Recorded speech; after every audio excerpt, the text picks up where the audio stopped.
రాష్ట్ర రాజకీయాల్ని కుదిపేస్తున్న జూబ్లీహిల్స్ ఉప ఎన్నిక అధికార కాంగ్రెస్ పార్టీకి అనూహ్యమైన షాక్ ఇచ్చేలా కనిపిస్తోంది. అధికారంలో ఉండి ముఖ్యమంత్రి స్వయంగా ప్రచార బాధ్యతల్ని మోస్తున్న క్షేత్రస్థాయిలో హస్తం గుర్తుకు ఓటర్లు హ్యాండ్ ఇచ్చే సూచనలు బలంగా కనిపిస్తున్నాయి. గెలుపు కోసం కాంగ్రెస్ సర్వశక్తులు ఒడ్డుతున్న ఓటమి మాత్రం ఖాయమనే విశ్లేషణలు ఎందుకు వినిపిస్తున్నాయో ఇప్పుడు చూద్దాం. అధికారంలో ఉన్న పార్టీకి, ముఖ్యంగా ముఖ్యమంత్రి రేవంత్ రెడ్డి సొంత ఇలాకాలో జరుగుతున్న ఉప ఎన్నికలో గెలుపు నల్లేరుపై నడక కావాలి. కానీ జూబ్లీహిల్స్ లో పరిస్థితి తలకిందులుగా ఉంది. బీఆర్ఎస్ అభ్యర్థి మాగంటి సునీత ధీమాగా ప్రచారం చేస్తుంటే కాంగ్రెస్ అభ్యర్థి నవీన్ యాదవ్ గెలుపు కోసం అపసోపాలు పడాల్సి వస్తోంది. కాంగ్రెస్ పార్టీ ఈ ప్రతిష్టాత్మక పోరులో ఎందుకు ఓడిపోనుందో విశ్లేషిస్తే 5 కీలక కారణాలు కనిపిస్తాయి. మొదటి కారణం గ్యారంటీల వైఫల్యం, బాకీ కార్డు దెబ్బ.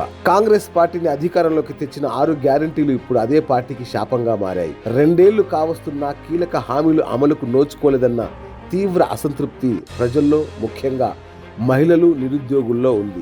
మహాలక్ష్మి కింద ప్రతి నెల 2,500 ఇస్తామన్న హామీ, తులం బంగారం ఏమైందని మహిళలు నిలదీస్తున్నారు. 4,000 నిరుద్యోగ భృతి, జాబ్ క్యాలెండర్ హామీలు నెరవేరకపోవడంతో యువత తీవ్ర ఆగ్రహంతో ఉంది.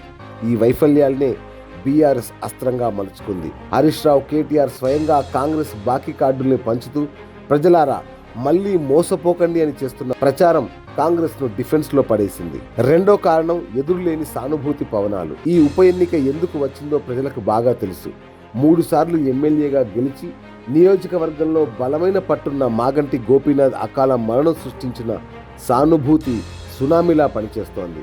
కాంగ్రెస్ నేతలు సెంటిమెంట్ కాదు, డెవలప్మెంట్ కావాలి అని చెబుతున్నా మా కష్టసుఖాల్లో అండగా ఉన్న గోపీనాథ్ కుటుంబానికి మేము అండగా ఉంటాం అనే బలమైన భావోద్వేగం బస్తీల్లో, మధ్యతరగతి ప్రజల్లో కనిపిస్తోంది.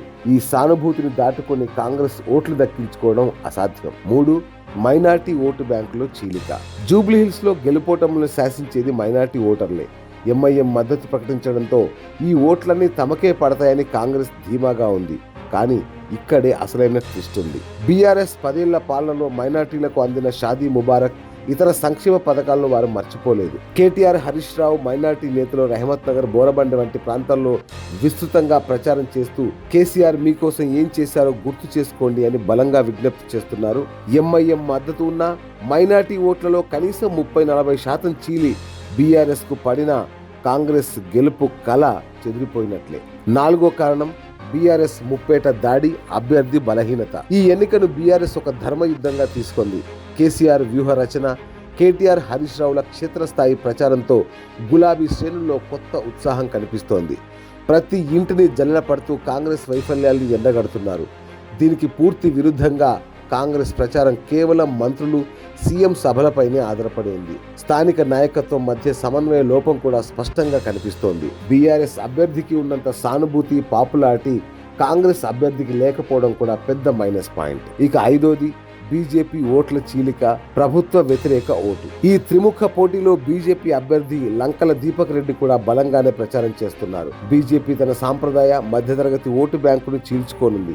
ఇది కూడా కాంగ్రెస్ కు నష్టమే. ప్రభుత్వ వ్యతిరేక ఓటు మొత్తం బీఆర్ఎస్ కు పడకుండా కొంత బీజేపీకి చీలుతుంది.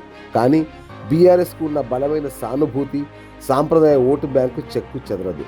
కాంగ్రెస్ పై ఉన్న వ్యతిరేక ఓటు మాత్రం బీజేపీ, బీఆర్ఎస్ ల మధ్య చీలిపోయి అంతిమంగా బీఆర్ఎస్ అభ్యర్థి సానుభూతి ఓటుతో కలిసి సులభంగా గట్టెక్కేలా చేస్తోంది. మొత్తంగా చూస్తే ఇచ్చిన హామీలు నిలబెట్టుకోలేకపోవడం, బీఆర్ఎస్ అభ్యర్థిపై ఉన్న అపారమైన సానుభూతి, మైనార్టీ ఓట్ల చీలిక, బీఆర్ఎస్ అగ్ర నాయకత్వం చేస్తున్న ముప్పేట దాడి, ఈ అంశాలన్నీ కాంగ్రెస్ ఓటమిని ఖాయం చేస్తున్నాయని విశ్లేషకులు అంటున్నారు. ఈ ఉప ఎన్నిక ఫలితం అధికార కాంగ్రెస్ పార్టీకి, ముఖ్యంగా సీఎం రేవంత్ రెడ్డికి ఒక హెచ్చరికగా నిలవబోతుందనడంలో సందేహం లేదు. హస్తం గుర్తుకు ఓటేద్దామంటే ఇచ్చిన హామీలే గుర్తుకొచ్చి ప్రజలు వెనక్కి తగ్గుతున్న పరిస్థితి. అందుకే ఈసారి జూబ్లీహిల్స్ లో కాంగ్రెస్ ఓటమి ఖాయంగా కనిపిస్తుందనేది రాజకీయ విశ్లేషకుల మాట.